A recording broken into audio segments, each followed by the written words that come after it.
ನಾನಿವತ್ತೊಂದು ನೀತಿ ಕಥೆಗಳನ್ನು ಪರಿಚಯವನ್ನು ಮಾಡಿಕೊಳ್ಳುತ್ತಿದ್ದೇನೆ.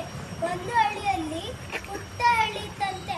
ಅಲ್ಲಿ ಒಬ್ಬ ಮನುಷ್ಯ ಇದ್ದಂತೆ. ಆ ಮನುಷ್ಯನ ಹತ್ರ ಒಂದು ಫಾರ್ಮ್ ಇತ್ತಂತೆ. ಅಲ್ಲಿ ಕೋಳಿಗಳು, ಎಷ್ಟೊಂದು ಕೋಳಿಗಳು ಒಂದಿನ ಆಚೆ ಬಂದಿತ್ತಂತೆ. ಆಚೆ ಬಂದಾಗ ಒಂದು ಕೋಳಿ ಚಿನ್ನದ ಮೊಟ್ಟೆ ಇಕ್ಕಿತ್ತಂತೆ. ಆಗ ಅವನು ನೋಡಿ, ಅವನು ತುಂಬಾ ಸಂತೋಷ ಪಡ್ತಾನೆ. ಇದು ಎಂತ ಮೊಟ್ಟೆ, ಚಿನ್ನದ ಮೊಟ್ಟೆ ಸಿಕ್ಕಿತ್ತು, ನಾನು ಇದರಿಂದ ಅಂಗಡಿ ಕೊಟ್ಬಿಟ್ಟು ದೊಡ್ಡ ಶ್ರೀಮಂತ ಆಗ್ತೀನಿ ಅಂತ ಅಂಗಡಿ ಕೊಡ್ತಾನಂತೆ. ಅಂಗಡಿ ಕೊಟ್ಬಿಟ್ಟು ಹಸು ಮನೆ, ದೊಡ್ಡ ಮನೆ ಶ್ರೀಮಂತ ಆಗ್ತಾನಂತೆ.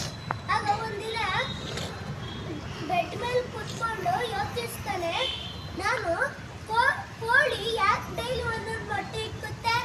ನಾನು ಒಂದೇ ಸಾರಿ ಹೋಗ್ಬಿಟ್ಟು ಫಾರ್ಮ್ಗೆ ಒಂದು ಕೋಳಿನ ಒಂದೇ ಸಾರಿ ಕುಯ್ದ್ರೆ ಯಾಕೆ ಒಂದೇ ಸಾರಿ ಸಿಗಬಾರ್ದು ಅಂತ ಕುಯ್ತಾನಂತೆ. ಆಗ ಹೊಟ್ಟೆಯಲ್ಲಿ ಏನೂ ಇರಲ್ವಂತೆ, ಚಿನ್ನದ ಮೊಟ್ಟೆ.